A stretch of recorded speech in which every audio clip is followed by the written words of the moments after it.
संत जनाबाई. भगवंत केव्हा, कोठे व कशी लीला करून भक्तांचे रक्षण करतील हे सांगणे अवघड आहे. भक्तांचे इतिहास पाहिल्यावर, त्यांचे चरित्र वाचल्यावर भगवंताच्या अस्तित्वावर विशेष श्रद्धा बसते. गोदावरी नदीकाठच्या गंगाखेड गावात दामाजींच्या घरी जनाबाईंचा जन्म झाला होता. लहानपणीच त्यांची आई स्वर्गवासी झाली. आईचे अंत्यसंस्कार करून जेव्हा वडील घरी आले तेव्हा लहानशा जनाने विचारले, बाबा, आई कोठे गेली? वडील म्हणाले, आई पंढरपूरच्या विठ्ठलाकडे गेली आहे. 1 दिवस, 2 दिवस, 5 दिवस, 10 दिवस, 25 दिवस झाले. आई अजूनपर्यंत आली नाही. पंढरपूरच्या विठ्ठलाजवळच बसली आहे. बाबा, मला सुद्धा विठ्ठलाकडे घेऊन चला. लहानग्या जनाने हट्ट धरला. वडील मुलीला घेऊन पंढरपूरला पोहोचले. चंद्रभागेत स्नान करून विठ्ठलाच्या मंदिरात गेले. चिमुकली जना विठ्ठलास विचारू लागली, माझी आई कुठे गेली? विठ्ठला, बोलवा ना माझ्या आईला. विठ्ठला, विठ्ठला करीत जना रडू लागली. वडिलांनी समजविण्याचा खूप प्रयत्न केला, परंतु लहानशा पोरीला काय समजले असते. एवढ्यात तेथे दामा शेठ आणि धर्मपत्नी गोनाई आल्या. भक्त दामदेव यांचे सुपुत्र होते. मुलीला पाहून त्यांचे वात्सल्य जागृत झाले. ते जनाच्या वडिलांना म्हणाले, आता ही पंढरपूर सोडून जाणार नाही. तुम्ही हिला इथेच सोडून जा. आम्ही हिला मुलीप्रमाणे सांभाळू. ही येथेच राहून विठ्ठलाचे दर्शन करेल. आपल्या आईसाठी विठ्ठलाचा धावा करता करता जनाचा भक्तीचा रंग लागला तर चांगलेच आहे. जनाचे वडील सहमत झाले. तिला तेथेच सोडून परतले. जनाबाईंना लहानपासूनच भक्त नामदेवांची संगत मिळाली. त्या तेथे राहून विठ्ठलाचे दर्शन करीत असत. तसेच घरकामातही मदत करीत असत. हळूहळू जनाबाईंची भक्ती वाढली. कालांतराने नामदेवांचा विवाह झाला.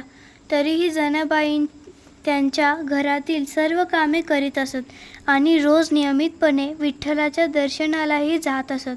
एकदा घरात काम जास्त असल्याने त्या विठ्ठलाच्या दर्शनास उशिरा गेल्या. रात्र झाली होती. सर्व लोक निघून गेले होते. विठ्ठलाचे दर्शन करून जनाबाई घरी परतल्या. दुसऱ्या दिवशी सकाळी सर्वांना समजले की विठ्ठलाच्या गळ्यातील सोन्याचा हार चोरीस गेला आहे. मंदिराचा पुजारी म्हणाला. सर्वात शेवटी जनाबाई आली होती. जनाबाईंना पकडण्यात आले. त्या म्हणाल्या, मी कोणाची सुईसुद्धा घेत नाही, तर विठ्ठलाच्या गळ्यातील हाराची कशी काय चोरी करणार? परंतु भगवंतही जणू परीक्षा घेऊन आपल्या भक्ताचे आत्मबल व यश वाढवू इच्छित होते. राजाने हुकूम सोडला की जना खोटे बोलत आहे. हिला भर बाजारातून वेताने मारत न्यावे आणि जेथे सर्वांना सुळावर चढविले जाते तेथेच सुळावर चढवावे. शिपाई जनाबाईंना न्यायला आले. जनाबाई विठ्ठलाचा धावा करीत होत्या. माझ्या विठ्ठला, मी काय करू? तुला तर सर्व ठाऊकच आहे. दागिने बनविण्यापूर्वी सोने तापविले जाते. असेच भगवंतही भक्ताची कसोटी घेतोच. जे खरे भक्त असतात ते त्या कसोटीतून पार होतात. बाकीचे लोक भरकटून जातात. सैनिक जनाबाईंना घेऊन जात होते आणि मार्गात वाटेल तसे बडबडत होते. मोठी भक्त आलीस, भक्तीचे ढोंग करीत होतीस, आता तर तुझे पितळ उघडे पडले. जे सज्जन होते त्यांना मनोमन दुःख होत होते. असे करता करता जनाबाई सुळापर्यंत पोहोचल्या. तेव्हा जल्लादाने त्यांना विचारले, आता तुला मृत्यूदंड मिळणार आहे. तुझी शेवटची इच्छा काय आहे? जनाबाई म्हणाल्या, तुम्ही थोडे थांबा. मरण्यापूर्वी मी 2 अभंग गाऊन घेते.